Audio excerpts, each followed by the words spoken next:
Welcome everyone, मैं वैशाली शर्मा आपका स्वागत करती हूँ वीएस इकोनॉमिक्स चैनल पर। तो चलिए बिना किसी देरी के आज के टॉपिक को शुरू करते हैं।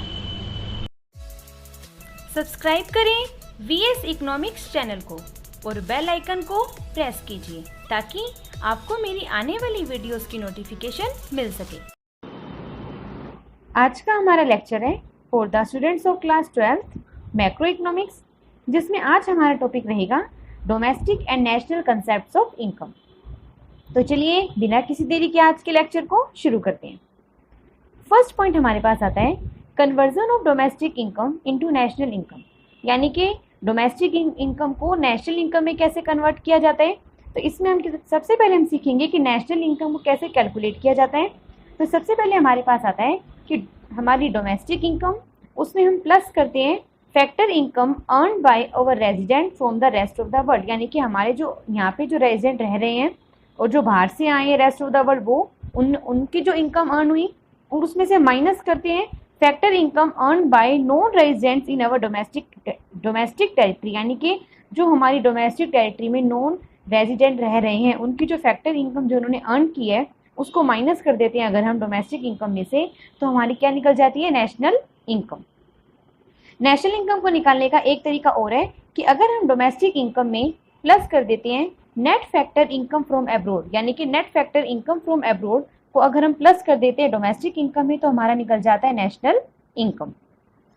सेकंड हमारे पास आता है conversion of national income into domestic income. अब हमें नेशनल इनकम को डोमेस्टिक इनकम में किस तरह से कन्वर्ट किया जाता है, अब इससे हम निकालेंगे कि डोमेस्टिक इनकम को कैसे निकाला जाता है। तो डोमेस्टिक इनकम कैसे निकलती है, हमने सबसे पहले क्या निकाली, नेशनल इनकम।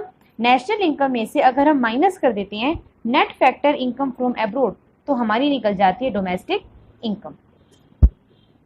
नेक्स्ट हमारे पास इसमें कंसेप्ट आता है domestic income and domestic product are identical concept. जब हम डोमेस्टिक इनकम और डोमेस्टिक प्रोडक्ट की बात करते हैं तो दोनों सेम होते हैं, यानी कि दोनों में कुछ ज़्यादा डिफरेंस नहीं पाया जाता, केवल इनकम का और प्रोडक्ट का ही इसमें डिफरेंस पाया जाता है। देखिए, जब हम नेशनल इनकम को कैलकुलेट करते हैं तो मैंने आपको बताया था कि नेशनल इनकम को जब कैलकुलेट किया जाता है तो डोमेस्टिक इनकम में हम प्लस करते हैं net factor income from abroad, और जब हमें नेशनल प्रोडक्ट निकालना होता है तो डोमेस्टिक प्रोडक्ट में हम प्लस करते हैं net factor income from abroad. Next आता है difference between domestic income and national income, यानी कि डोमेस्टिक इनकम और नेशनल इनकम में क्या डिफरेंस पाया जाता है। ठीक है, तो सबसे पहले हमारे पास आती है डोमेस्टिक इनकम। डोमेस्टिक इनकम कौन सी होती है, it is the sum total of factor incomes. फिर जो फैक्टर इनकम्स का सम टोटल होता है जो जनरेट होता है कहाँ से, with in the domestic territory of a country, यानी कि जो डोमेस्टिक टेरिटरी में रह रहे हैं वो जो इनकम अर्न करते हैं उन सभी इनकम का जो फैक्टर इनकम्स का जो सम टोटल होता है, वो कहता है इसमें ये मैटर नहीं करता कि वो कहाँ से जनरेट हो रही है, वो रेजिडेंट से जनरेट हो रही है या नॉन रेजिडेंट से जनरेट हो रही है, इस बात से कोई फर्क नहीं पड़ता, इस बात से कोई मैटर नहीं। केवल क्या मैटर करता है कि फैक्टर इनकम का सम टोटल और वो कहाँ से जनरेट हो रही है, हमारी डोमेस्टिक टेरिटरी से। सेकंड आते हैं it does not include net factor income from abroad. कहते हैं जब हम डोमेस्टिक इनकम की बात करते हैं तो उसके अंदर कभी भी net factor income from abroad को इंक्लूड नहीं किया जाता। नेक्स्ट हमारे पास आता है नेशनल इनकम। अब नेशनल इनकम क्या होती है, national income it is the sum total of factor incomes accruing normal resident of a country. ये किसके द्वारा होती है, जो हमारे नॉर्मल रेजिडेंट होते हैं कंट्री के, जो नॉर्मली जो रेजिडेंट रह रहे होते हैं उनके द्वारा जो इनकम अर्न की जाती है उनका सम टोटल। कहता है इसमें कोई मैटर नहीं करता कि इनकम कहाँ से जनरेट की गई है, यानी कि ये कोई मैटर नहीं करता कि इनकम डोमेस्टिक टेरिटरी से जनरेट की जा रही है या रेस्ट ऑफ द वर्ल्ड या फिर बाहर रहकर विदेश में रहकर वो इनकम जनरेट की जा रही है, इस बात से कोई मैटर नहीं करता।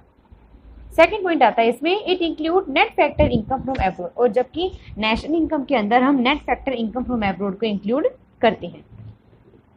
नेक्स्ट हमारे पास आता है gross and net concepts of domestic product.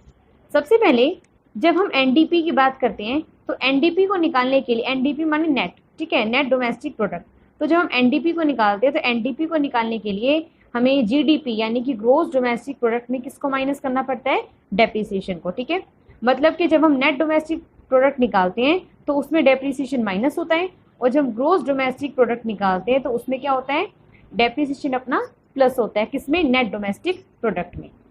इसी तरह से जब हम एनएनपी निकालते हैं, नेट नेशनल प्रोडक्ट निकालते हैं जब हम, तो उसमें अपना क्या होता है, जीएनपी में माइनस होता है डेप्रिसिएशन, और जब हम ग्रोस की बात करते हैं तो वहां पे डेप्रिसिएशन अपना प्लस होता है। तो इतना ध्यान रखना है कि ग्रोस में डेप्रिसिएशन प्लस होता है और नेट में डेप्रिसिएशन माइनस होता है। नेक्स्ट आइए, नेक्स्ट आता है domestic product at factor cost. कहते हैं जब हमें डोमेस्टिक प्रोडक्ट निकालना होता है फैक्टर कॉस्ट पे, चाहे हम ग्रोस की बात करें चाहे हम नेट की बात करें, दोनों का सेम ही होता है। तो कैसे निकलता है, डोमेस्टिक प्रोडक्ट चाहे ग्रोस का हो या नेट का हो, मार्केट प्राइस का, उसमें हम माइनस करते हैं जो इनडायरेक्ट टैक्सेस हैं, टैक्सेस को माइनस किया जाता है और प्लस जो हमारी सब्सिडीज होती हैं उनको क्या किया जाता है, प्लस किया जाता है। तो हमारा क्या निकल जाता है, domestic product at factor cost. Next आता है domestic product at factor cost. कहते हैं इसमें भी कहते हैं कि डोमेस्टिक प्रोडक्ट जो होता है फैक्टर कॉस्ट का, उसको एक और तरीका होता है निकालने का, क्या कि जो डोमेस्टिक प्रोडक्ट है अपना मार्केट प्राइस का, उसमें से अगर हम माइनस कर देते हैं नेट इनडायरेक्ट टैक्सेस। अब यहाँ क्वेश्चन अराइज होता है कि नेट इनडायरेक्ट टैक्सेस कैसे निकाले जाते हैं। नेट इनडायरेक्ट टैक्सेस को निकालने का फॉर्मूला होता है, जो हमारे पास इनडायरेक्ट टैक्सेस होते हैं उसमें से अगर हम सब्सिडीज को माइनस कर देते हैं तो हमारे निकल जाते हैं नेट इनडायरेक्ट टैक्सेस। नेक्स्ट आइए, नेक्स्ट मैं आपको बताऊंगी अब aggregates related to national income, यानी कि नेशनल इनकम को निकालने के लिए कौन कौन से एग्रीगेट्स हैं, इसमें हम एक चार्ट से समझेंगे, ताकि एक जगह मैंने आपको सारे फॉर्मूले यहाँ पे अवेलेबल करा दिए ताकि आपको प्रॉब्लम ना आए। तो सबसे पहले हमारे पास आता है gross domestic product at market price. जब मार्केट प्राइस पर ग्रोस डोमेस्टिक प्रोडक्ट निकालना हो तो क्या फॉर्मूला होगा, market value final goods and services की, मतलब जो भी फाइनल गुड्स एंड सर्विसेज की जो मार्केट वैल्यूज होती हैं जो डोमेस्टिक टेरिटरी के अंदर होती हैं, प्रोड्यूस की जाती हैं, उसको इसमें इंक्लूड किया जाता है, वो होता है अपना जीडीपी एट एमपी। नेक्स्ट आता है अपना जीएनपी एट एमपी, यानी कि जब जीएनपी को हम मार्केट प्राइस पर निकालते हैं तो फॉर्मूला होता है GDP at MP, GDP MP plus net factor income from abroad. Third आता है एनएनपी एट एमपी। जब एनएनपी को हम मार्केट प्राइस पर निकालते हैं तो उसका फॉर्मूला क्या होता है, जीएनपी माइनस डेप्रिसिएशन। मैंने आपको बताया था जब एन नेट की बात आती है तो डेप्रिसिएशन माइनस होता है, तो जीएनपी में से हम डेप्रिसिएशन को माइनस कर देते हैं, या फिर हम कह सकते हैं कंजप्शन ऑफ फिक्स्ड कैपिटल। ठीक है, नेक्स्ट अपने पास आता है net domestic product at market price, यानी कि NDP at MP. NDP at MP को निकालने का हमारे पास फॉर्मूला होता है NNP at MP, net national product को मार्केट प्राइस पर और उसको माइनस कर देते हैं net factor income from abroad. Next आता है हमारे पास net domestic product at factor cost, या फिर हम कह सकते हैं नेट डोमेस्टिक इनकम, या फिर हम कह सकते हैं एनडीपी एट फैक्टर कॉस्ट। कहते हैं एनडीपी एट फैक्टर कॉस्ट को निकालने का फॉर्मूला क्या होता है, एनडीपी एट मार्केट प्राइस के मार्केट प्राइस पर जो एनडीपी है उसमें माइनस कर देते हैं हम इनडायरेक्ट टैक्सेस को और प्लस कर देते हैं अपनी सब्सिडीज को। नेक्स्ट आता है gross domestic product at factor cost. कहते हैं जीडीपी को जब हम फैक्टर कॉस्ट पे निकालते हैं तो अपना फॉर्मूला होता है एनडीपी, ठीक है, NDP at factor cost plus अपना डेप्रिसिएशन, क्योंकि मैंने बताया था कि ग्रोस में डेप्रिसिएशन हमेशा प्लस होता है। नेक्स्ट आता है gross national product at factor cost. कहते हैं जब हम ग्रोस जीएनपी को निकालते हैं फैक्टर कॉस्ट में तो अपना फॉर्मूला होता है GDP at factor cost plus net factor income from abroad. Next आता है net national product at factor cost, या फिर नेशनल इनकम को निकालने का फॉर्मूला क्या होता है, GNP eight factor cost. GNP जो होती है फैक्टर कॉस्ट पे उसको माइनस कर देते हैं किसमें से, डेप्रिसिएशन में से। ठीक है, तो ये थे अपने पास सारे एग्रीगेट्स, ठीक है, जिसके बेस पर आप क्या कर सकते हैं, अपने फॉर्मूलाज, इन फॉर्मूलाज के बेस पर आप न्यूमेरिकल सोल्व कर सकते हैं। तो ये फॉर्मूलाज आपको अच्छे से एक बार याद करने पड़ेंगे, जो मैंने आपको चार्ट बना के दिया है, ठीक है, तो इसको आप अच्छे से कर सकते हैं। नेक्स्ट आइए, नेक्स्ट हमारे पास आता है nominal GDP and real GDP. ये भी काफ़ी इंपॉर्टेंट कंसेप्ट है। जब हम नॉमिनल जीडीपी की बात करते हैं तो नॉमिनल जीडीपी जो होता है वो किसको रेफर करता है, जीडीपी एट करंट प्राइस, यानी कि करंट प्राइस पर हमारा जीडीपी कैसा है उसको डिनोट करता है। ठीक है, नॉमिनल जीडीपी का हमारे पास फॉर्मूला होता है क्यू माने क्वांटिटी मल्टीप्लाई में प्राइस, किसकी, करंट, मतलब करंट को लेकर चलता है ये नॉमिनल जो अपना जीडीपी होता है। ठीक है, ये अपना लेकर चलता है क्वांटिटी ऑफ फाइनल गुड्स और सर्विसेज की, और पी अपने पास होता है प्रीवेलिंग जो प्राइस होता है during the accounting year. Next आता है रियल जीडीपी।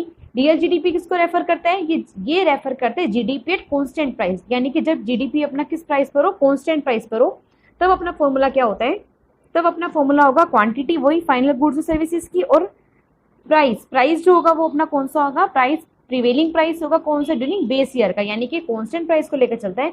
तो कांस्टेंट प्राइस कौन सा होगा, जो अपना बेस ईयर होगा उसका कांस्टेंट प्राइस होगा। ठीक है, तो इसका फॉर्मूला होगा Q multiply P star. Next है ये, नेक्स्ट अपने पास ये छोटे छोटे से 2-3 फॉर्मूले आते हैं। फर्स्ट कहता है real GDP at constant price पर क्या फॉर्मूला होगा, कहते हैं जीडीपी करंट प्राइस डिवाइड में प्राइस इंडेक्स और मल्टीप्लाई में अपना 100। नेक्स्ट आता है नॉमिनल जीडीपी। नॉमिनल जीडीपी को निकालने का फॉर्मूला होता है रियल जीडीपी मल्टीप्लाई में अपना प्राइस इंडेक्स और डिवाइड में 100। नेक्स्ट आता है जीडीपी डिफ्लेटर।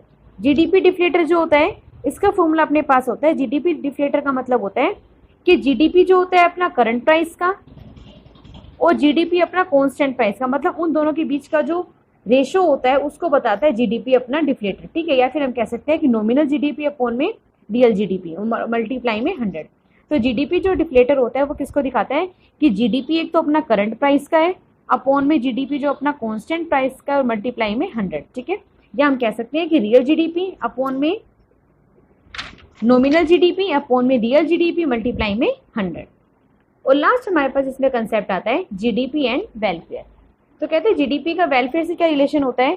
कहते हैं जो जीडीपी होता है अपना वो कंसीडर करता है index of welfare of the people, क्योंकि लोगों के वेलफेयर को बताता है। किस तरह से इसे हम एक फ्लो से समझ सकते हैं। सबसे पहले अपने पास कहता है राइज इन रियल जीडीपी।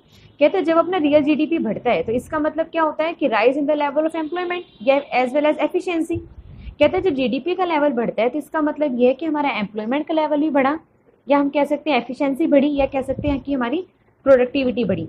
जब एम्प्लॉयमेंट बढ़ेगा तो इसका मतलब है rise in the income of the people, लोगों की इनकम बढ़ेगी। इनकम बढ़ेगी तो इसका मतलब है rise in aggregate demand, aggregate demand बढ़ेगी।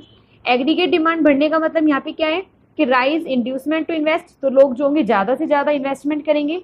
इन्वेस्टमेंट होगा, ज़्यादा से ज़्यादा इंड्यूसमेंट करेंगे। अब उससे क्या होगा, जो इन्वेस्टमेंट का लेवल होगा वो भी अपना क्या होगा, राइज होगा। अब कहते हैं इन्वेस्टमेंट का लेवल हाई होगा तो इसका मतलब क्या है कि rise in real GDP once again, real GDP दोबारा बढ़ेगी। और कहते हैं ये जो प्रोसेस होता है ये एक साइक्लिकल प्रोसेस जो होता है ये अपना कंटिन्यू चलता रहता है, ठीक है। तो इसके अंदर क्या पढ़ा हमने, तो इस तरह से क्या ये किसको दिखाता है, जीडीपी जो होता है एक तरह से वेलफेयर के इंडेक्स को भी ये शो करता है। तो ये थे हमारे पास नेशनल इनकम के फॉर्मूलाज, ठीक है, एग्रीगेट ऑफ नेशनल इनकम, जिसमें हमने जीडीपी, जीएनपी, एनएनपी इन सबके बारे में पढ़ा। तो जो मैंने आपको फ्लो चार्ट दिया है उसको आप अच्छे से याद कर सकते हैं क्योंकि वो आपके न्यूमेरिकल्स में काफ़ी हेल्पफुल रहने वाला